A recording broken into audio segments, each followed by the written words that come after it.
গরুর গোশত, বিরিয়ানি, দই খুব হালাল খাবার, কিন্তু বরযাত্রী গেছেন জোর করে কেড়ে খাচ্ছেন। হালাল না হারাম? যৌতুক হালাল না হারাম? যৌতুক, সব রকমের যৌতুকই যৌতুক, বরযাত্রী জোর করে যাওয়াও যৌতুক এবং হারাম। বিবাহে মেয়ের বাপার কোনো খরচ ফরজ না। বিবাহের মোহর দেবে কে?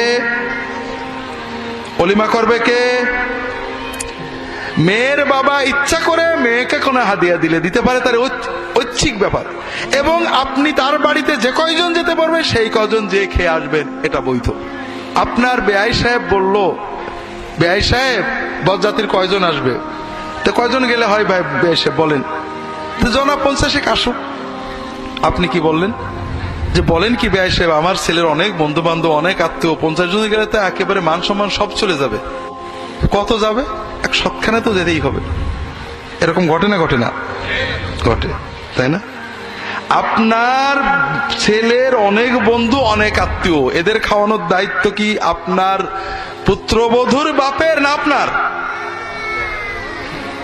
আল্লাহ আপনাকে নির্দেশ দিয়েছেন, রাসূলুল্লাহ সাল্লাল্লাহু আলাইহি ওয়াসাল্লাম আপনার জন্য দায়িত্ব দিয়েছেন, অলিমা করে খাওয়াও। তোমার তো এত কুটুম থাকে, তোমার ছেলের এত বন্ধু থাকে, অলিমা করে তুমি খাওয়াবে। তুমি আর একজনের উপরে ডাকাতি করতে পারবে না। কথা বুঝতে পারেন? এর চেয়ে আমার তো বিশ্বাস যে দু একটা শুয়োর জবাই করে না টাকা দিয়ে কিনে খেলে গুনাহ কম হতো। এ তো ডাকাতি, এ তো চাঁদাবাজি, সন্ত্রাসী, অথচ আমরা এটা খাচ্ছি। আমরা পরের ভুলগুলো ধরি, নিজের গুলো ধরি না। কাজে হারাম খাওয়া থেকে বাঁচতে হবে। আল্লাহ তাআলা হেফাজত করুন, আমিন।